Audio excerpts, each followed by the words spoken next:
Well, hi everyone. Welcome to another exciting episode of Certified Forgotten. We are still the horror podcast that you love that talks about films with 10 or fewer reviews on Rotten Tomatoes. As we always say, or as we forgot to say for probably the better part of 2 years, and then remembered that we should start reading our tagline at the part of the episode. Some films are certified fresh, others are certified rotten. Our films are certified forgotten. And that's what we do. We talk about horror movies that you might have heard of, and we convince you to try shit that you might have been on the fence about or really just don't even know. We're the person that opens that door and introduces you to really, really good stuff. Isn't that right, Matt and Otto co-host? Yes, that is very right. I need to hover over my mute way more because like, you always ask me a question and then I have to like come back over the mute button and come back in. I'm gonna get better at that, so there's no long pauses. But yes, Mr. See, Mongols. if you had just said nothing, I would have just No, snipped I in the like edit, and nobody never would have known. no. I like to talk about my follies and my downfalls publicly, and that Okay. is it's the behind the curtain thing, so people know how everything works back here. Yes, because that's what people love is they love hearing about, publications and platforms they like when they fuck up. That's just it. There's Inside no baseball, baby. yeah. That's what we bring to the table. Inside baseball, but only if baseball is like the Savannah Bananas. So that's what But they're like into. that's entertaining though. That's It amazing. is Yeah, we very should all entertaining. be. We should all strive to be this Savannah Bananas. In any case, what Monica said prior to that is correct. That is what we do. That is what we love to do. We champion the little guys, and I think especially, obviously we're going to get talking to a guest very soon and talking about the movie that is in the title of this. But I just love when life works out sometimes because I was watching our title movie for my remake column at Bloody Disgusting, and it was just by chance of me tweeting about it that the person we're going to bring in was like, oh, this movie rules. And then all of a sudden I checked and I'm like, yeah, it fits Certified Forgotten. It's perfect. I'm like, what? I love it. I love it when that happens, and it happens more often than you would think. But Donato, why don't you introduce our guest so we can just let's get into it. I'm ready. I'm champing at the bit, and it's champing, not chomping. I'm champing at the bit. Yes, thank you for correcting that model because I've said chomping too many times in public. But getting past that, we have our guest for this week. You may have read their work as a horror journalist on many websites on the internet, or you may have seen their cosplay pics on Twitter or other places like Instagram. So we're going to bring in Jessica Scott. Jessica, welcome. Thank you so much. I'm so excited to be here. So Jessica, I feel like I've known you on social media for forever, for a very, very long time. And I'm always really excited when I get to put faces and voices to the people that I've like followed and interacted with and read articles by. And that means that I'm particularly excited to go through our guest stuff today because I want to know about your relationship to the horror genre. We always start by kind of going back to those earliest memories with our guests, those things that sort of that movie, that book, that's something that stuck in their mind and opened the door to horror for them and made it something that they realized they wanted to talk about and write about. So let's start there. What was that formative memory for you in the horror genre? I was always like the spooky kid. I loved Halloween. I loved haunted houses. I loved, the Halloween specials on TV shows, checking out ghost stories from the library. But my, horror origin story was when I was 5 years old. My parents, neither of whom are horror fans. My mom hates horror. My dad's pretty indifferent to it. But for some reason, they had rented Poltergeist. And I was not a kid who like ever disobeyed or like snuck around or anything, but for some reason, the night they rented Poltergeist, I snuck out of my room and hid behind the couch and watched it with them. And if they had known I was there, they would have put me back in bed immediately because For sure. yeah.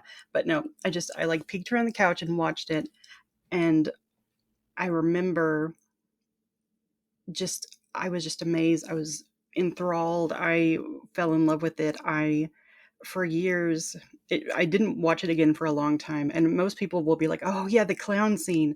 No, the scene that always got me was the steak crawling across the counter and then Oh yeah. the chicken turning into maggots and then him peeling his face off. But just the way the food was, the maggots and everything, I guess maggots got me into the horror genre, really. But no, it was Poltergeist. That's pretty standard for people of my generation, probably.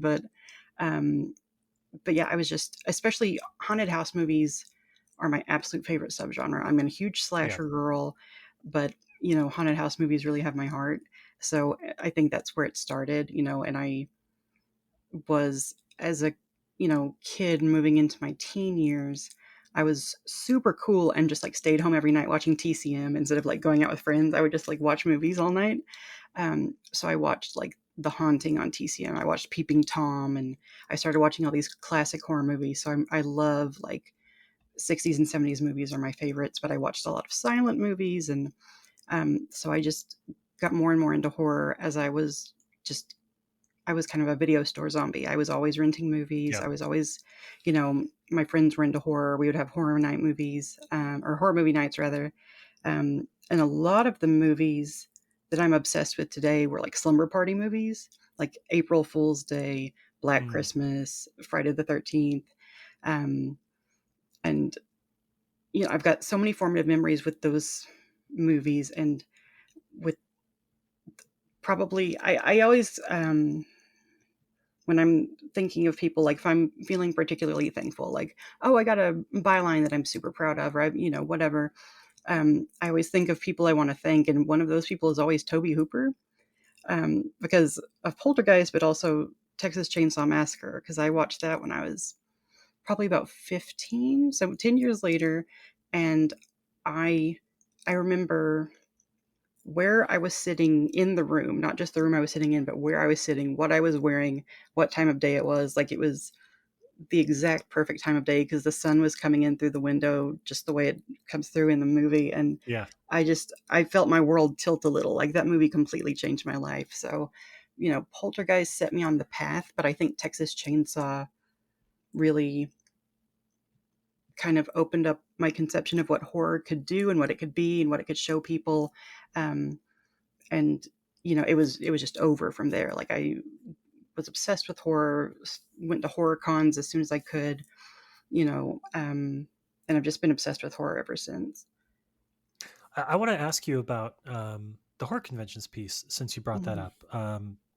I was talking to Donato earlier this week, who got to one of the big LA based horror conventions that had been meaning to go to for a while, Donato, and I'd love to hear kind of your thoughts on that. But that is such an the convention scene feels like it's so adjacent and yet not to a lot of horror fandom. It is its Mhm. own thing.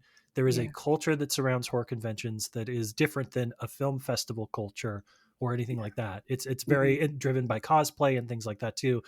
But I'm curious, as somebody who has your foot kind of in all of those different worlds of the journalism world, the festival world, and everything, how you would describe or how you would sell a horror convention to somebody that maybe is a little nervous, like a big horror fan, but it's intimidating, and maybe they're like, I don't know if I can hang with that crowd. Is it sort of a welcoming experience, or do you feel like you're super overwhelmed the first time you go?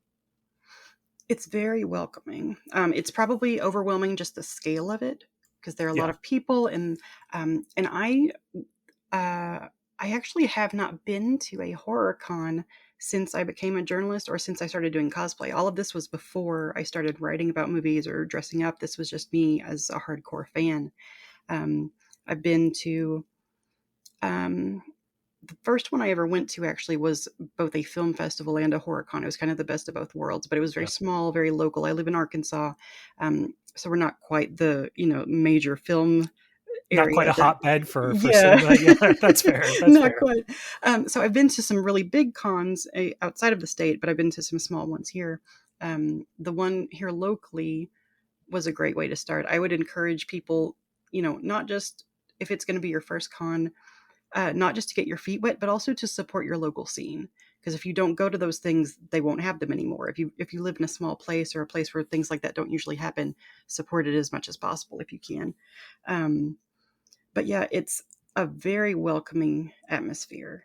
Um, I Some people, I know there's kind of a fear of gatekeeping, like before you enter, you must answer if you've seen these 10 movies. No, it's Yeah. everybody's super welcoming. Everybody just wants to talk about their favorite movies and geek out over horror. And, you see somebody wearing a t-shirt for some obscure movie that you love and you guys bond over it. It's like, it's it's really welcoming. It's what everybody sometimes it's like, oh, the Twitter horror community, we're supposed to be a big family. That is kind of what it feels like at cons. Sometimes it actually does feel like we're just here because we love these movies and we love um but you're right, it is kind of interesting that because there are different worlds, like um horror fandom and wrestling fandom overlap a lot. So sometimes Oh there will yeah. be wrestlers who might not even have a horror, side to their character or whatever, but there will be wrestlers there, and there's cosplay, and they're, collectors of certain things like Funko or horror vinyl or, whatever. Like it's a bunch of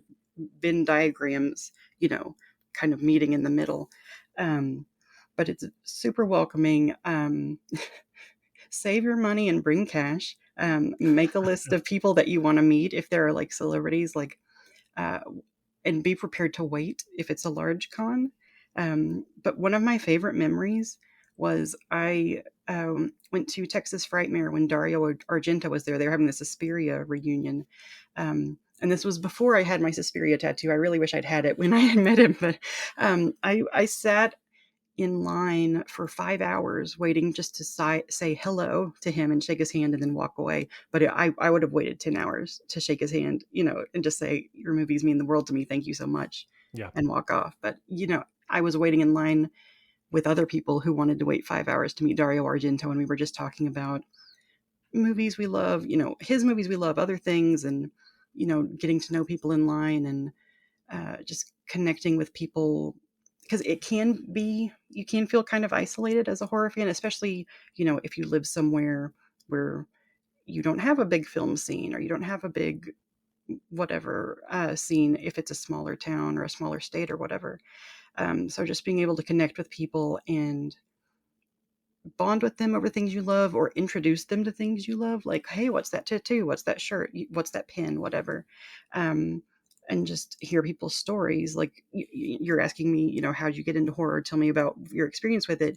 You hear all these different stories from people, like, people who are filmmakers, or people who, horror literally saved their lives. Like, some people have super personal stories, and some Mhm. people are just like, no, it's fun and it's my favorite thing in the world. So I love connecting with people and hearing people's stories and talking to them, and it's really fun. It's exhausting, and as if it's one of the big cons, it's tiring, but it's so worth it. It's so much fun, and I've met a lot of really amazing people, not just like directors and actors that I love, but also, just horror fans like me. And Yeah.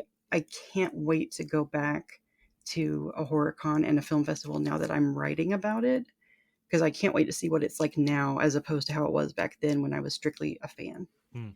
Yeah, it was Midsummer Scream was last weekend, and that is I want to say it was my first con. I think I'm trying to think and go back, and I've only been a film festival person. That's just where my beat's been. I love Mhm. watching new movies and writing about them, and kind of like opening that door to the audience. But it was kind of refreshing to go to a convention because I didn't have assignments. I had nothing to do. I could just walk the floor, go see panels. I made sure to catch Michael Varati's panel for basically just a queer horror panel. Angel from Fango was there, like a lot of familiar faces. So number one, just getting to see people you already know doing cool shit. Like that is one of my favorite parts of the con. And then, yeah, like I was overwhelmed going to a bigger one because Midsummer is quite built up, and it's in a entire convention center down here in Long Beach. And there's a lot of space. Like number one, I walked in and there were huge displays, not only for like Universal Studios horror, Paramount horror, but like Six Flags was promoting all their scare zones. So they had a huge setup. And I wasn't expecting that level of production when I walked in. And then you're just going through all the different, like, artists over here, signings over here. They had a whole haunted attraction room that they had like 4 or 5 mazes in. So you could just like go do haunts. So I was like, Nice. I was overwhelmed for it being my first big experience. And I only had one day to kind of do everything, and you can't do everything. So I just saw what I could. Like you said, bring cash. I saw a lot of vendors who really inspired artwork that, it's Etsy in real life, and you don't have to wait for things to get delivered, and it's spooky and it's great. So I am excited to go back next year. I'm definitely going to do a VIP pass and do the entire weekend, take some time for it. But yeah, there was something special about being at a con versus everything else. And I do like how everyone I met there was just cool, because I think the idea of what we say online about the horror community doesn't exist. Like it doesn't exist on Twitter because there's just a bunch of bullshit there. And what a convention does is only people who really love this shit and want to be there are going to pay for a ticket. And like not to say prices are gatekeeping, but like they are in a good way, because all the bullshit people stay out. They're like, oh, I'm not going to pay for this. I'm not going to give money to it because I'm just here to troll on shit. So everyone I met there was super nice and really into it. Like I got to meet Zero Gravity for the first time and other people. So like that is what I'm there to do. And I think you could do that at film festivals as well, but it was really nice just not running around to screenings and fitting in, Yeah. assignments. All right, you guys are making me jealous. I need to make time for more. I No, there we is need to make time. We need to go promote ourselves. That's what we We need to do. do. We need a table. We need a table at something. The closest thing we have in Austin is sort of like a horror bazaar that happens every around the holidays every year. That's like Christmas themed, and that's a lot of fun. And I've gone and bought like books from independent authors because I'm always a soft spot in my heart for people that are publishing, self-publishing. It's an extremely extremely tough business when you're basically like write the book, then promote the book. So um, but yeah, I want to try one of kind of the bigger cons, especially now that I've got a nice collection of horror comics. I feel like I could really, really fill in some spots in my my pull list from there.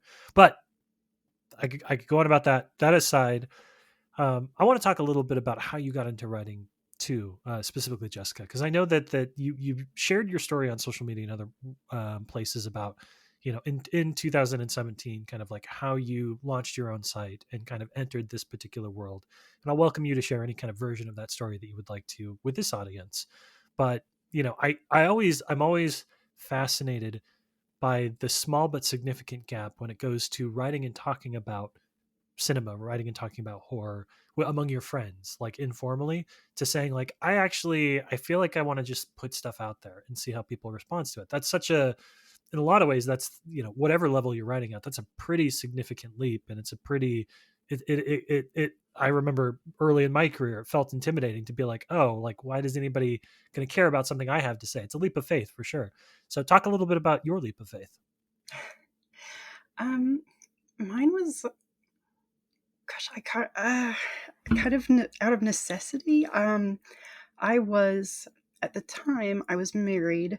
I was pretty isolated, not very happy. I mean, there's a reason I'm no longer married. And my husband at the time was not a horror fan. Did not like horror. Anytime he would go on a business trip, I would take advantage and watch horror nonstop because I didn't get a chance to watch it much when he was in the house. Mm. So one day I was rambling like some theory or something I thought was cool about a horror movie, and he said he didn't say it quite this bluntly, but he was like, I don't care about horror. Why don't you start a website so you can write about it instead? And I was like, oh, that's actually not a bad idea. So I What started, is the expression? A stopped clock is still right twice a day. right, exactly. um, yeah, and I started in 2017. I started We Who Walk Here, my website. Again, The Haunting. Still, what I think is the scariest movie I've ever seen, and it means a lot to me. And that meaning changes as the years go on. But so I started the site and just started. I didn't even write reviews. I just wrote essays and thoughts on things that I found interesting. I wrote about jump scares because I am a big defender of jump scares. I love them when they're done well. They're Hmm. one of the best tools in a horror filmmaker's toolkit.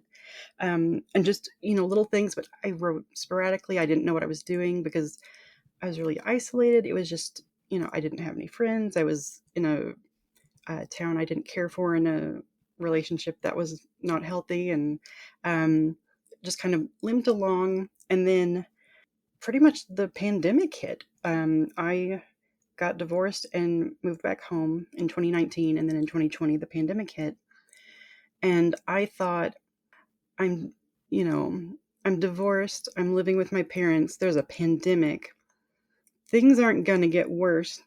Little did I know, because my father passed away a year later, but Mm. things aren't going to get worse. And I'm not getting any younger. God damn it, I'm going to write about horror movies. So I started writing outside of my website. Um, the first place that ever published me outside of my own website was Nightmarish Conjurings. I pitched them a piece on Doomsday, Neil Marshall's movie. That's not as appreciated as his other movies, but I love it very much. Yeah. And I saw Film Cred had just started up, and they put out a call for pitches, and I pitched them a piece on dance scenes in horror movies that I'm still really proud of, that I think is really cool. And I just started, working with these, you know, really good, really supportive editors who, helped me slightly overcome my insecurities and my shyness and my trepidation, because you know, I was really new to that world and I felt like I was too old. Like I wasn't, somebody Yeah. fresh out of college or whatever. I was like, nobody wants to read what I write. But I just kept coming up with these ideas that I thought were cool. And, I would ask my editors or my friends and they'd say, no, no, somebody would want to read that. And you know, on the whole, I've been just blown away by anytime somebody tells me, I love what you wrote, or you made me think about this movie that I've seen 20 times in a different way. That is so fulfilling and makes me feel like, I'm still quite isolated. Like I said, I live in Arkansas. I don't have, local people, but it makes you, it brings that connection home, and it makes you feel connected to these people who care about the same things you care about. And it's fulfilling in a way that I didn't anticipate when I started doing it. But I just, I'm, you know, and like I said, I've had some family difficulties. Like my dad passed away, and some other things have happened since then. So sometimes I have to step back from the writing for a while, and I miss it desperately. So when I come Mm. back, I'm always so excited, and I'm really excited to be writing more and putting more pieces out. And but yeah, I love writing about horror. I love noticing weird random things in slashers that people don't notice, and then I say, hey, did you guys notice this? That's my favorite thing in the world, is to bring three slashers that people never talk about in conversation with each other and be like, these are very similar in these very weird ways, and this is why that matters, and this is why that's cool. And I like noticing the weird. I'm neurodivergent. I like noticing the patterns and things and then pointing them out to people. And um but yeah, I like sharing. It's like, I found this cool thing in this movie that we all love. Come look at this cool thing with me. And it's just, I love it. And I love,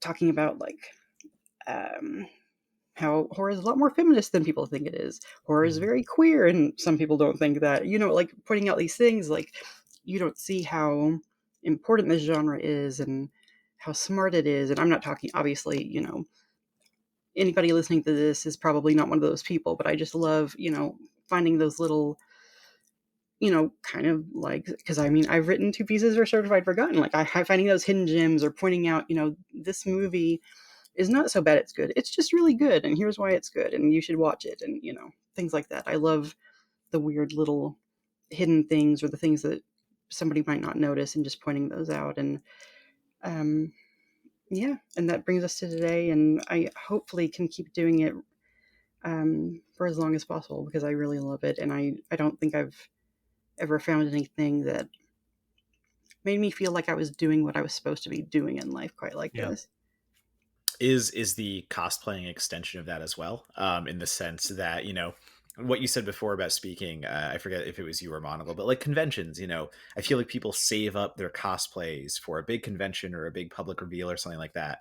But I'm seeing now more and more, like between you and other people that I'm friends with online, like, being like, I can do this whenever I want. Like I have Yeah. an audience and I can just kind of take advantage of that at any It's time. Tuesday. Yeah. Why Right, not? yeah, It's it's Tuesday. Tuesday. Why the hell not? So, Yeah. like, can you just talk about, like, why you started, like, maybe cosplaying a little bit, and like what it is, what it feels like just to be like, I want to do this on a Wednesday, on a Thursday, and like how that has helped you grow as well. Yeah, absolutely. Yeah, the cosplay was kind of born out of the pandemic again. I was, like everybody else, stuck at home, and I had always, I am a big comic book fan. I had been to comic cons before horror cons, and obviously I saw a lot of cosplayers there. Thought they were amazing. Thought, oh, I would never have the courage to do that. I'm not, the right body type to do that, but they look amazing. Um, but I thought I could do this for horror. I was at home. I was like, I don't remember what the first, I'd have to go back and look now, but I don't remember what the first cosplay was, or what the first thing that made me decide to do it. I'm lying. I do remember. It was Lady Dimitrescu. And I was like, that character design is amazing. And then Hmm. I saw a couple of people cosplaying her. I was like, I could do that. That costume's not difficult. And, that was my first one. And I redid it after I learned a few things. And I think I did a better job the second time. But it's a lot of that was um, like, as a fat woman, I've never felt comfortable in my skin, especially growing up in the 90s when people were like, Britney Spears gained 2 pounds. She's gigantic. Like with all Yeah. that fat phobia growing up, you're like, so had a lot about body image issues, a lot of insecurities. And part of it was just trying to get more confident in my own skin. Part of it was just trying to test out different ways of kind of expressing myself artistically, not to sound too, highfalutin, but like You you can no, really you can definitely sound. You're a writer and a cosplayer. You're allowed to be a little highfalutin. okay. Thank you. Yeah, but like you have to do a lot of acting. Like I was um recreating scenes from horror movies. I would like play songs or the score from the movie, and I would like act out scenes in front of the camera to get the right expression and the right attitude. And I, I'm not much of a photographer, but I did get a little better at the photography.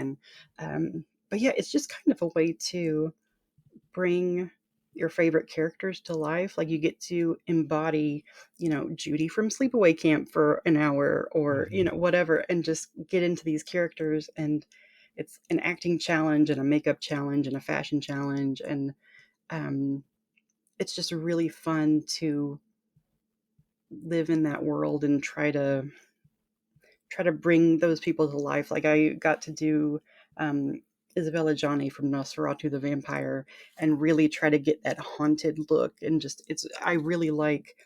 Um, I'm a pretty expressive person anyway. I Nobody listening can see this, but I'm constantly like moving my shoulders and my hands and like acting things out. So like it's kind of a way of me taking that energy and channeling it into something I thought was cool. And I didn't think anybody would care. I didn't think anybody would respond, especially because I don't consider myself a conventionally attractive person. Like I'm not a thin person. And I was like, oh, people are going to make fun of me. And a couple of people did. I got some mean anonymous messages, but it's the internet. And most people were super supportive, super kind, and thought it was cool. And that was really encouraging. It made me feel more confident just in my own skin, and it made me feel more confident kind of as a horror fan as someone kind of testing the waters in different artistic avenues. And it's also just really really fun. Like planning it is fun, and taking the pictures is fun because you're like having your little photo shoot with the music and everything to get in the mood, and planning the lighting and everything. It's a really fun challenge. I The way I do it, I do like closet cosplay, like super simple, ready to wear. I am not out here making couture. This is not Yeah. a daunting thing. If I can do it, anybody can do it. So I would encourage people to do it. Like if there's a character that you're obsessed with, just like be them for a day and take pictures and see what happens. Yeah, I love the closet cosplay. What you just said, like just the fact that you're like, hey, look, I have these things I can just pull out and put together. Like it is a very it feels like that like Disney dressing or whatever, Disney down or something like that. I forget what the Disney people call it, but like it's stuff I have. I Yeah. don't have to go out and do a bunch of stuff, which is it's very creative fulfilling. And like that's I bring it up too because like I don't have the confidence to do that shit. Like I couldn't even think about like I hate posting pictures of myself. So like I like that's a very cool thing, like of finding confidence through that. Like it's a very aspirational kind of way of looking at it. Yeah, it has. I have completely changed. Like since I started doing cosplay, my attitude towards myself and my looks and my body has changed completely, and I owe a lot of it to that. It's amazing, actually. Well, that doesn't feel like the most natural transition to talk about Killer Elevator movie, but you've talked a bit about your relationship to the horror genre and where you come from and why you love what you love. And I think the most fitting thing we could do now is talk about a movie that you love and talk about something that, if you haven't seen, you really need to. So we're going to take a quick break. And when we come back, we're going to talk about Down or The Shaft if you own it on DVD. We'll be right back.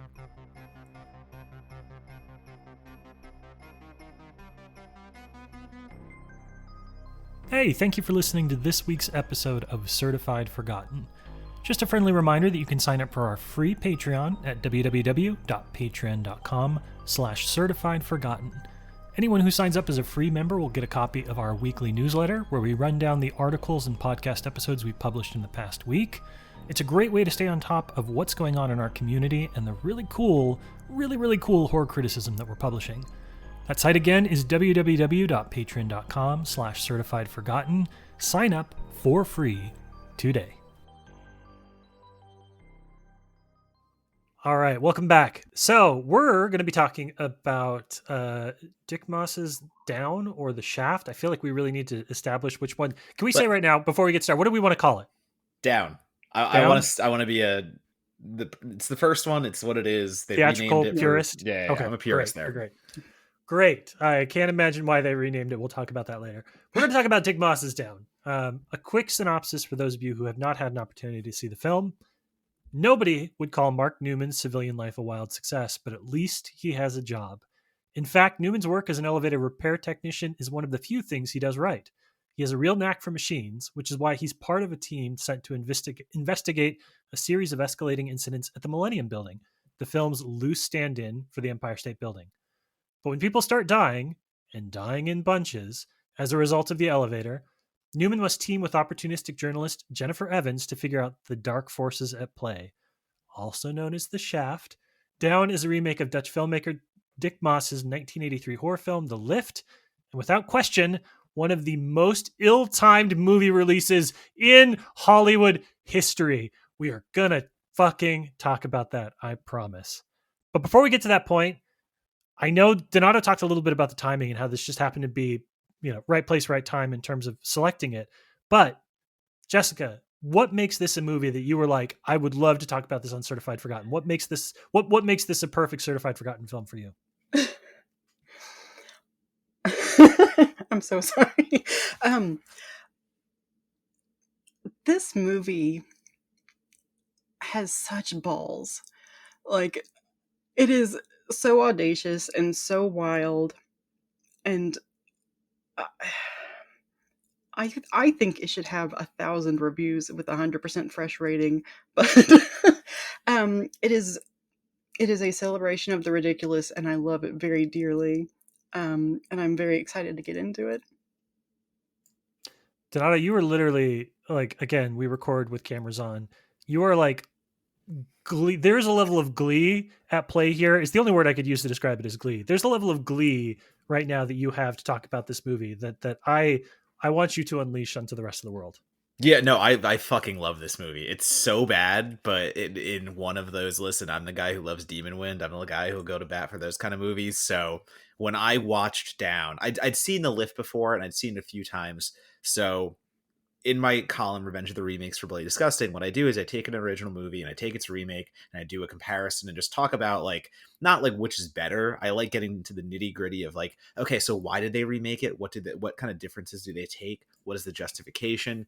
And number one, huge fan of Dick Maas. If you haven't seen that filmography, Amsterdam, there's so Saint, whatever you call that one, like, go into these movies because a killer elevator movie is what started his career. The Lift was his breakout, and it only gets weirder from there. So I finally got to that on my column, and it hasn't posted yet. It will post soon. But when I watch Down, you're already in on the killer elevator concept. You already know what you're getting. But Maas takes everything that he did from a European thriller that, The Lift is more grounded, which is insane to say, a crazy thing to come out of my mouth, but it is the more procedural, grounded killer elevator movie. And what he does in Down is Americanize the fuck out of it. So, like, this is the 2000s version, unfortunately 2001 version of the elevator death movie. And it does the expansion in a way of Rollerball to Rollerball, except Rollerball fucking is terrible and an awful remake. But this one goes balls to the wall, Jessica, as you said, in a way that I was not expecting.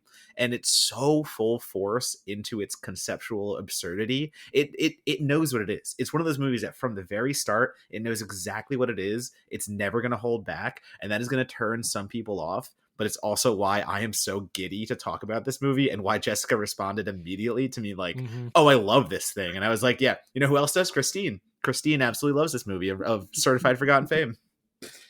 Yep, it is. It's a hard movie not to like. But you both have mentioned The Lift, and I think that's an interesting question too. Talking about the Revenge of the Remakes, I have not had a chance to see The Lift yet.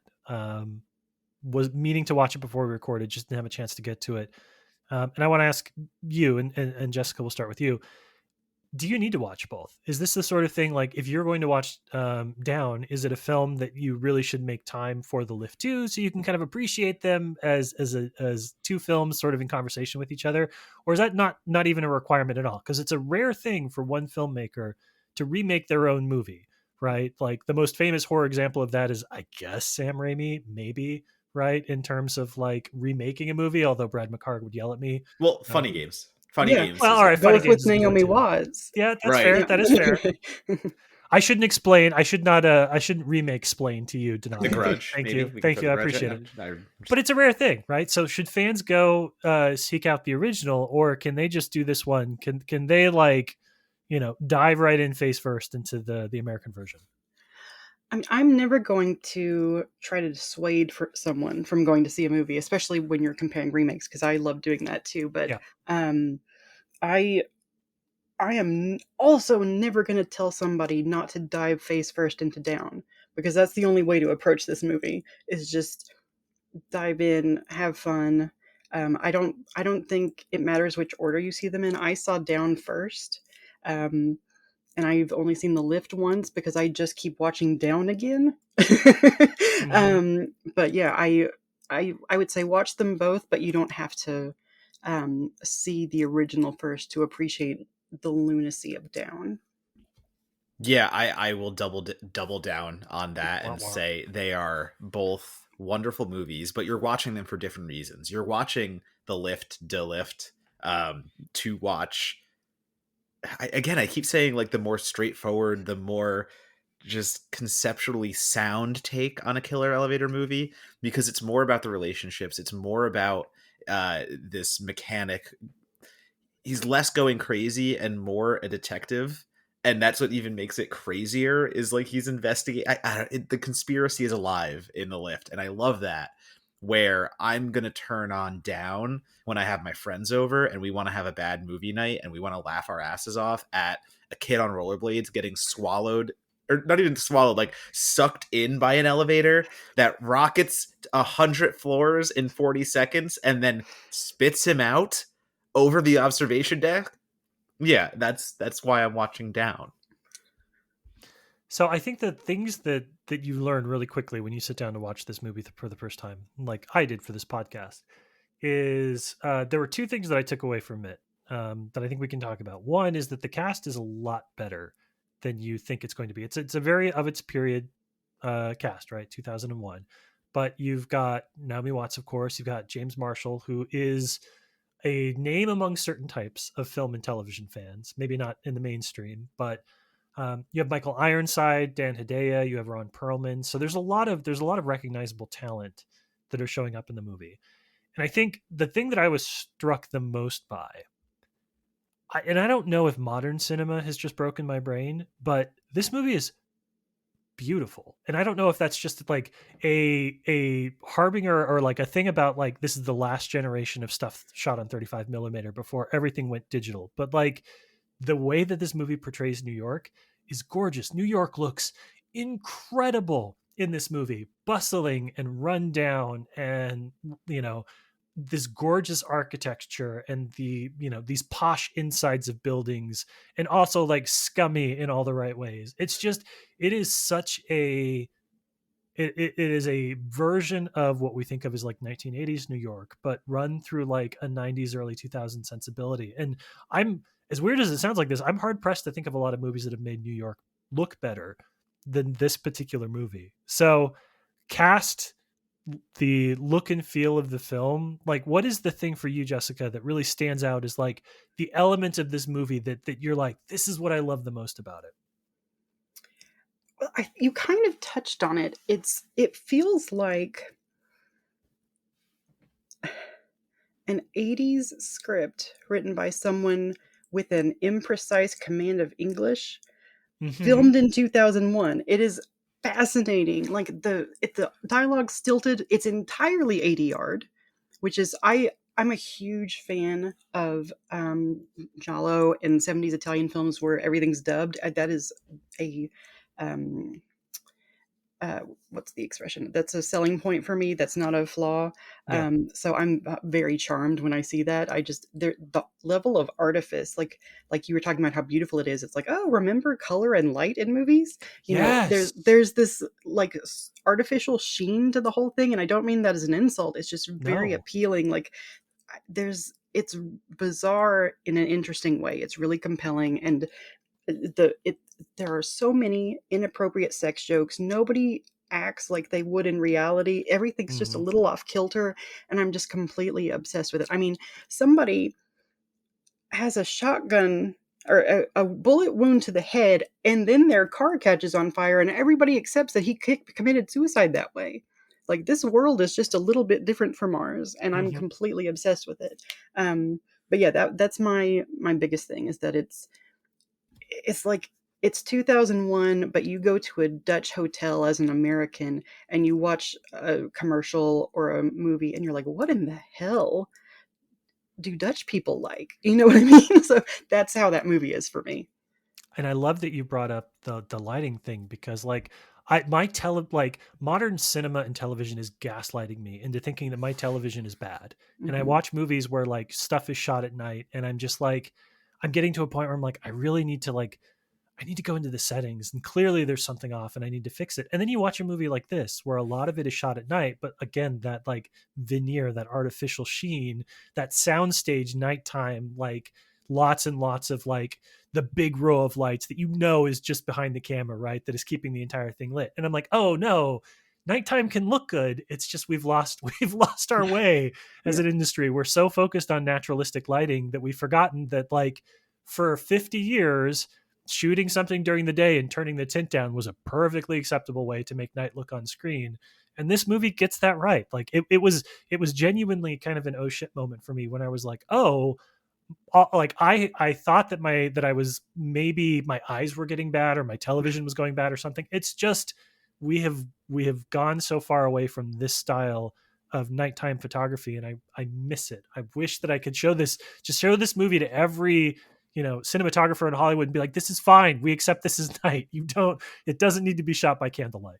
Hmm. I think it's very Gremlins too in the way that we're talking about production value and the recreation of New York City and specifically giant skyscraper buildings because like the every interior feels so spacious and it feels so big Yeah, and lived huge. in and like like you said the soundstage aspect of it all. We know it's fake, but at the same time it's so much more engrossing and it feels more real than anything we're seeing shot on a volume or anything like that. Like even at night, it looks so fake when they're on the observation deck and looking around. But at the same time, they go so far as to build that entire observation deck and Hmm. like the fences are there and everything's there.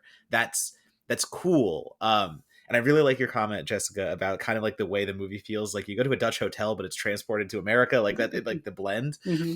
I really want to call that out because this is one of the moments of like remake filmmaking history or whatever you want to call it, where I love that they brought Dick Maas back to do this, or more that he made this happen. Like if you go back to the history, like Warner Brothers was trying to get this done a lot earlier. It didn't happen. He had to go through a lot of different financing. Eventually, it did come out. So he was more of a catalyst, I think, in getting this out, and that's why he did it himself. But when I look at what Michael Haneke did with Funny Games, all he did is recreate Funny Games for America. And while I think both of those movies are good, I only have to watch one of them.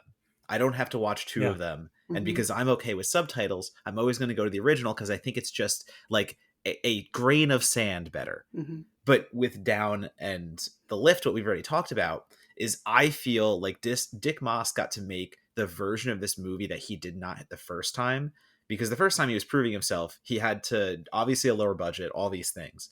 Where now he's like, oh, I can go bigger on every aspect, and he does. Like the opening scene, not to be crass or anything, but in the lift you only see one pair of boobs, and in the down he's like, guess what, two, and like that's out the gate. And then it's like, guess what, only like a few people are gonna get cooked. Well, guess what, babies now. And like he Yep. just doesn't. It's minutes in and he's already blown the doors off everything he's done the lift, and that doesn't stop. Like his ability to take the highlight moments from the lift, the beheading, like the Dan Hedaya talking about hating elevators.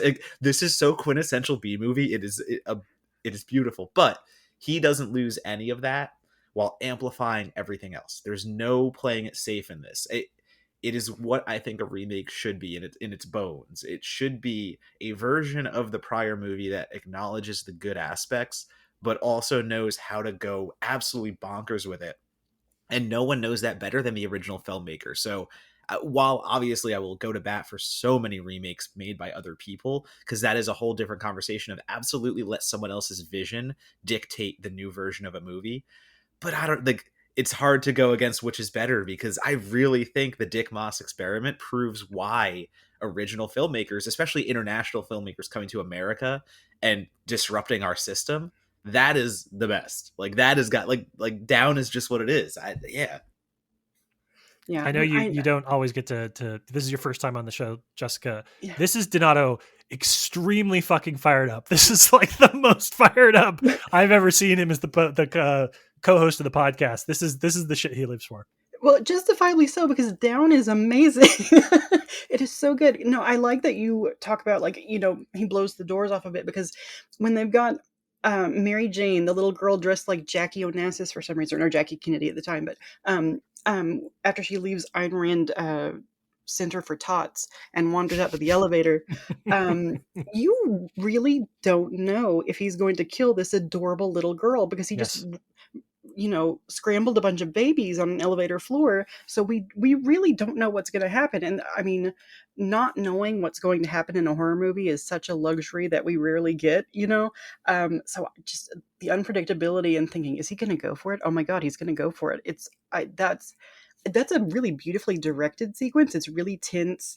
Even if you, in a vacuum, if you took that out of, you just said, hey, killer elevator, this is the premise, here's the scene. Anybody watching that there would be a lot of suspense and tension. It's really well done. But having established, oh yeah, I'm willing to kill a lot of infants, like, you really don't know where he's going with it. It's fantastic. And Monocle, for you, just so you know, like that scene is from the original movie, so that's what makes it even more tense to what Jessica's talking about. Like, we know that he's gone by the books a few times already, but we know he's also gone off the rails a few times. So in that moment, I did too. I was watching the remake for the first time, and I'm like, oh, is he actually going to kill this kid this time? Is that what's going to happen? And I genuinely, like, I didn't know. Like, that is the fun aspect of it. And also, like, we have to talk about Edward Herrmann. We don't have to talk about it, but like, I'm mentioning him, like, Monocle, you said the cast. Edward Herrmann just playing the bad guy, big businessman. Perfect. Absolutely perfect. Like, that's, what are you talking about? Like, that's my, oh my God, what is the obviously well-known sitcom where he's Lorelai and fucking Gilmore Girls. Got there. There you go. Sorry, that was like my introduction to Edward Herrmann. So that will forever be the version of him I see. And now when I go back and watch all of his old credits of him being a bastard, like over and over again, I'm like, oh, okay. There's more to this guy.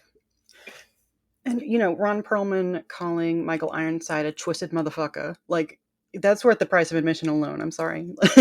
Yeah. Right in front of the World Trade Center. I know. We're going to talk about that in a second, because we need to talk about the timing of this movie. But I do want to I also have to give a shout out to Dick Maas for this.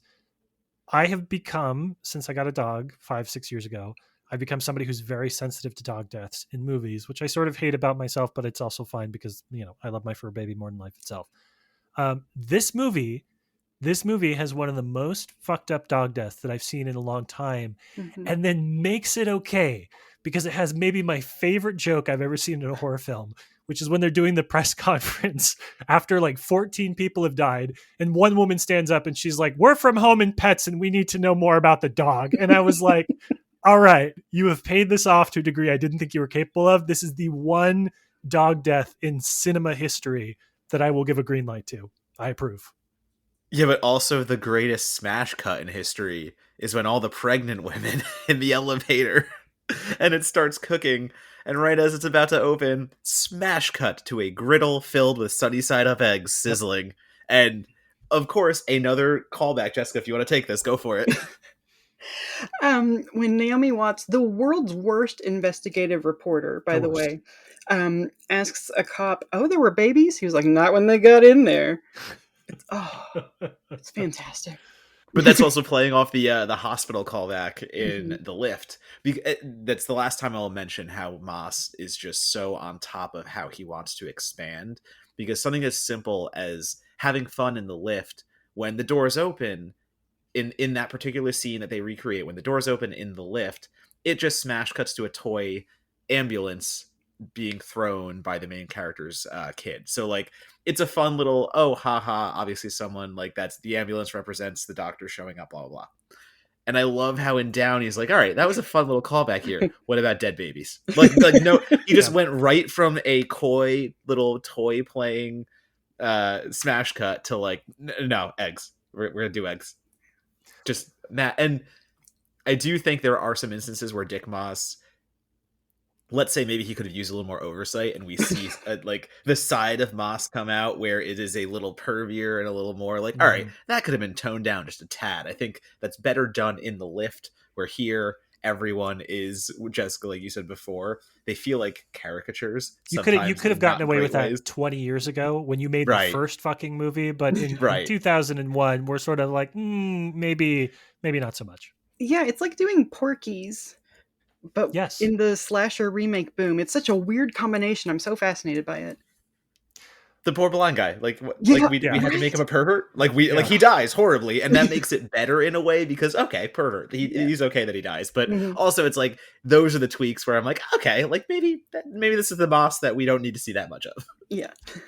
And that brings us to the thing we have to talk about. We have to talk about when this film was released, and with doing our best to resist becoming that TikTok meme of they just hit the second tower. Right, this film released in 2001, or was scheduled to be released in 2001. It played at the Cannes Film Festival in May of 2001. Like, this was not a movie that was intended to be sort of a direct to video piece.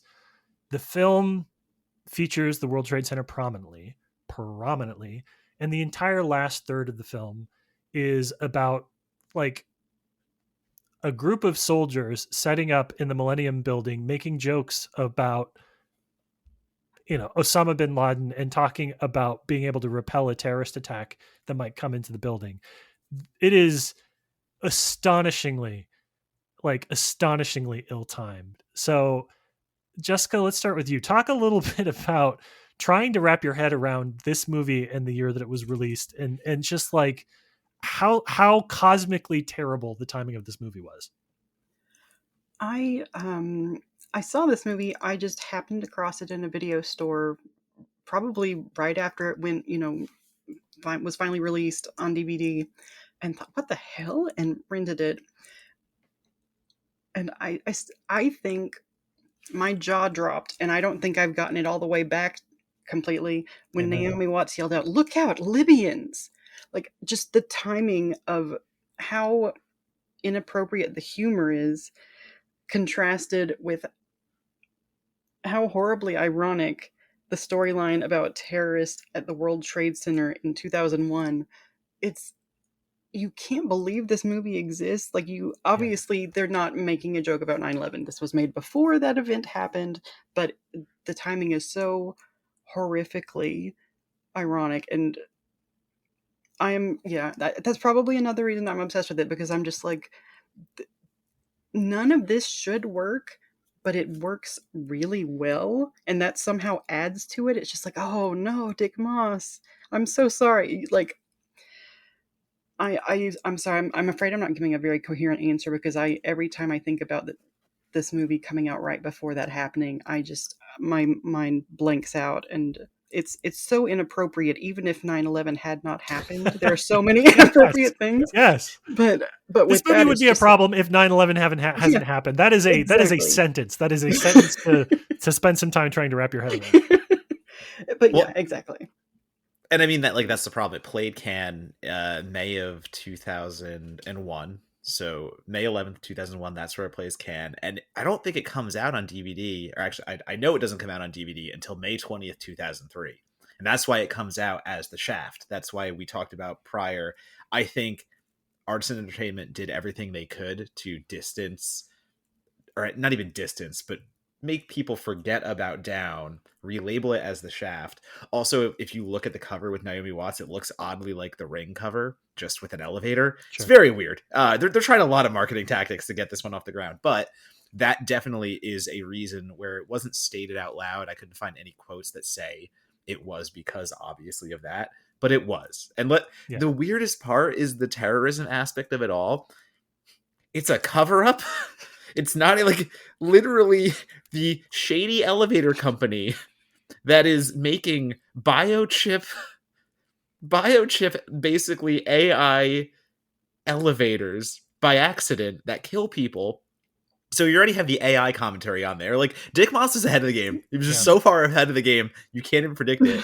But they concoct the terrorism cover up to the point where the president of the United States gets on the podium and declares a national emergency against the Millennium Building because terrorists. And mind blown just how we got from genetically engineered biochips from fucking dolphins or whatever the reason was to massive terrorist threat. But one of the last shots of just our hero with a bazooka aimed at an elevator that is glowing goo, it's perfect. It's a perfect movie. I'm sorry. It's a 5 out of 5. Absolutely.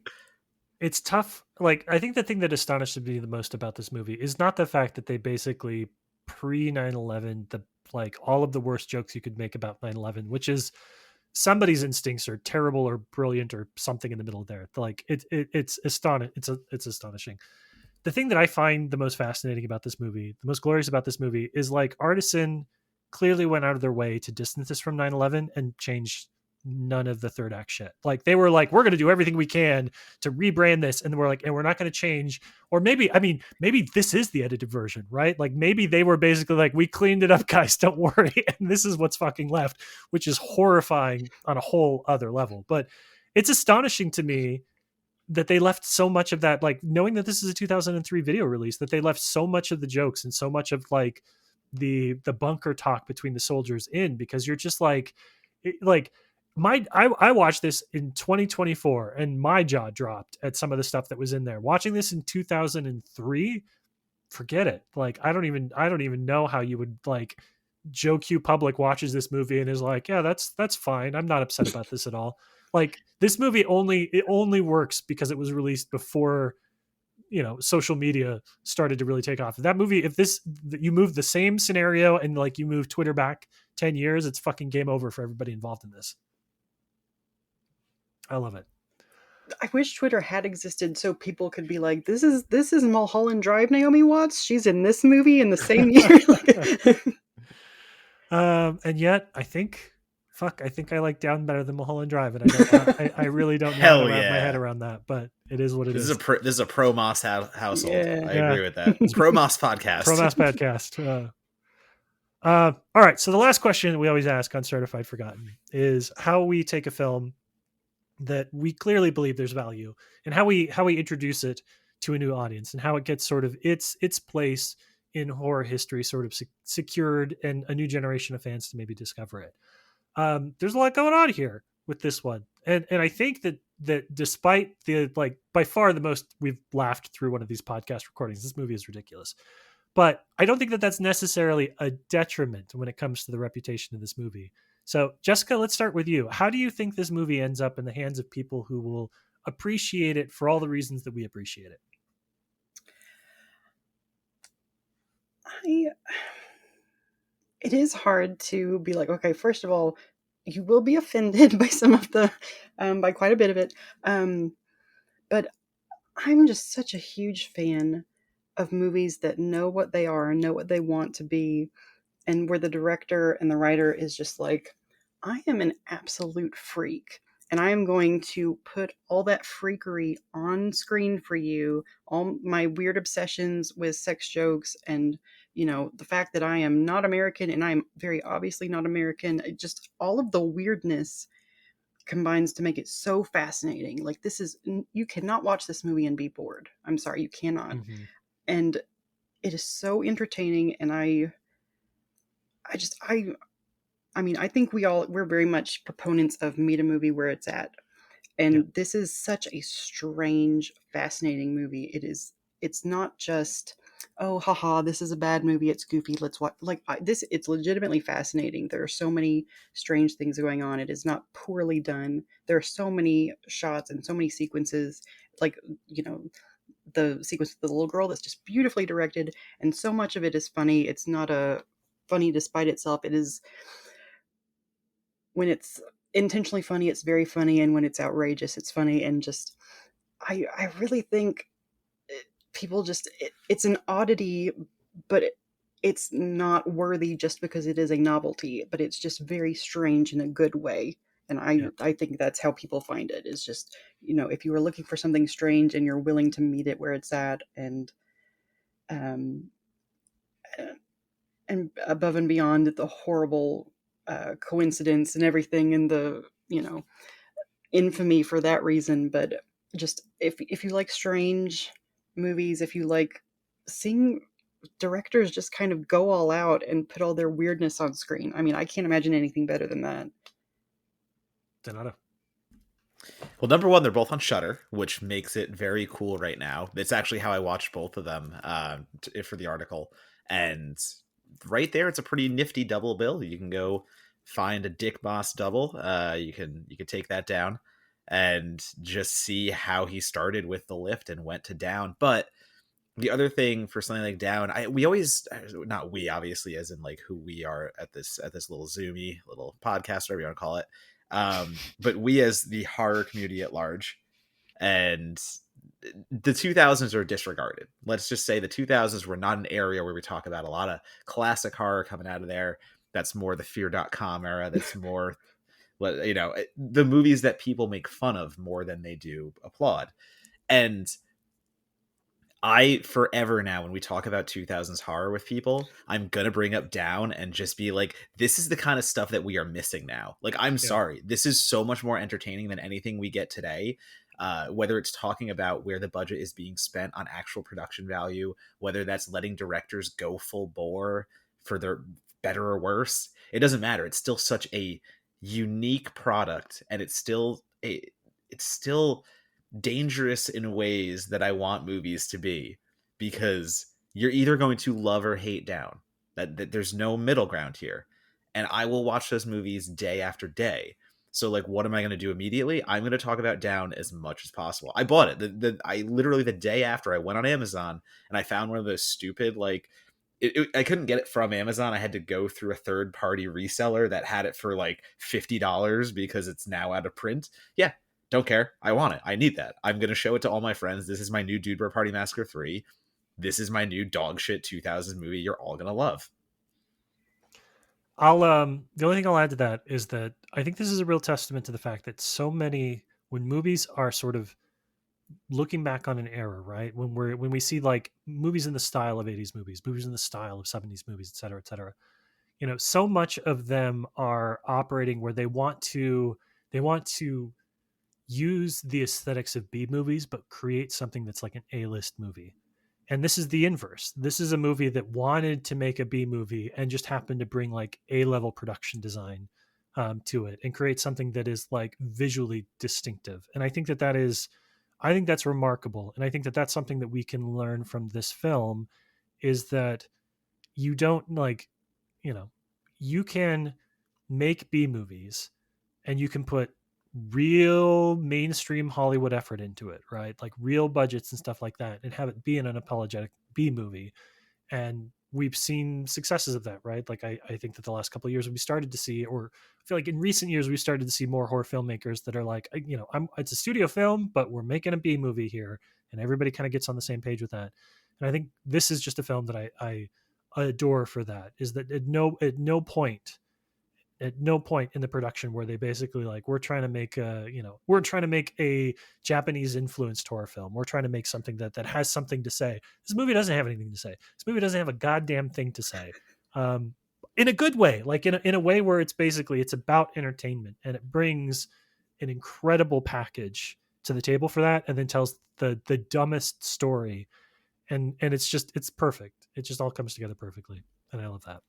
So can I get confirmation that you like this movie? I love this film. Awesome. This movie's That's all like. I was so curious where you were gonna land on down. So my heart is so warm right now thinking about this. No, it's, you keep referring it to as a bad movie, and I know the context in which you're saying that. I know what you mean by when you mean that. I know that means about like choices that it makes and blah blah blah. But again, and I don't know if this is just, I'm so used to seeing bad digital naturalistic lighting and stuff. I like everything in this movie, any single frame of this movie just felt more like film than 90% of the stuff that I watch in any given year. I felt like I was watching a movie. And that's, if you know, you know, but it was just like, it was so refreshing to see something 35 millimeter production design, you know, not naturalistic lighting. It's just like, it was a world that I was swept into, and then it makes big swings and bold choices, and then it does just the dumbest possible shit. It is just like it is like, you mentioned Gremlins too. There's like a little bit of Joe Dante-ness to it, where it's just like, it is nostalgia done insincerely in a way that makes both what it's doing and the nostalgia elements work so much better for that. And it's a hard thing to describe, but like you said, Donato, you watch it, if you vibe with it, it's going to be something you're going to love. And it's great. It's great. It's a great movie. All you need to know is that it uses Aerosmith's Love in an Elevator not once, but twice. Well, if you're going to fucking license the song, it was way more expensive in 2001 than it would have been today. So, you got to go all out with it. That brings us to the end of today's episode. Jessica, it was so great to finally have you on the podcast, to have you join that hallowed group of people that go from writer for Certified Forgotten to podcast guest on Certified Forgotten.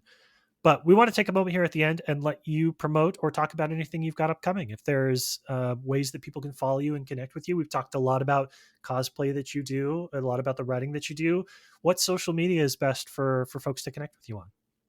I'm still like super active, more active than I should be on Twitter, at We Who Walk Here. I share my writing. I've got a piece coming out hopefully very soon that I'm really excited about on one of my favorite 80s movies, and another 90s slasher piece I'm working on. So hopefully those will be out soon. But yeah, We Who Walk Here, also wewhowalkhere.com. I post articles on that site, and I also have links to my work at, Daily Grindhouse, Dread Central, Fangoria, lots of other places. So you can follow me on Twitter at We Who Walk Here. Check out my website, wewhowalkhere.com. And thank you so much for having me. This was such a pleasure, and it was such a thrill, and I'm so happy to talk about Down. Yeah. Donato. You can find me, as always, at Donatobomb, DONATOBOMB, on Twitter, Letterboxd, and Instagram as my top 3. Also the Blue Sky, also the Tiki Takis if you want to get my follower count up there. And yeah, I have an Author account if you want to see where all my writing is. It'll be on the socials, but Author is a wonderful little place you can subscribe to. It puts all my work wherever I post it in one little nice RSS feed. And also just listen to our podcast. Monogle's going to plug that too. So Monogle, you take over. Listen to our podcast, guys. Listen to our podcast, guys. Guys, you should listen to our podcast. It's Certified Forgotten. As a reminder, we have a guest every week, and then we do a 30-minute episode about a new release that's just the boys, just the Mats every other week. But yeah, visit certifiedforgotten.com, sign up for the Certified Forgotten podcast, wherever you get whatever platform you prefer to get your podcasts on. And, if you really like what you're seeing, sign up for our free Patreon account, sign up for our paid Patreon account. Both of those help grow our audience and get new eyeballs and new experiences for our wonderful, wonderful stable of writers. And we appreciate it. And I guess you can follow me on Blue Sky. It's at Monogle, and then some other stuff too. But mostly follow Certified Forgotten. That's it. That's Down, folks. We have a weird ass tradition here on the Certified Forgotten podcast where Donato takes us out with something special. So I'm going to point at the screen and he's going to do something I wish he hadn't. Live Maas. God damn it.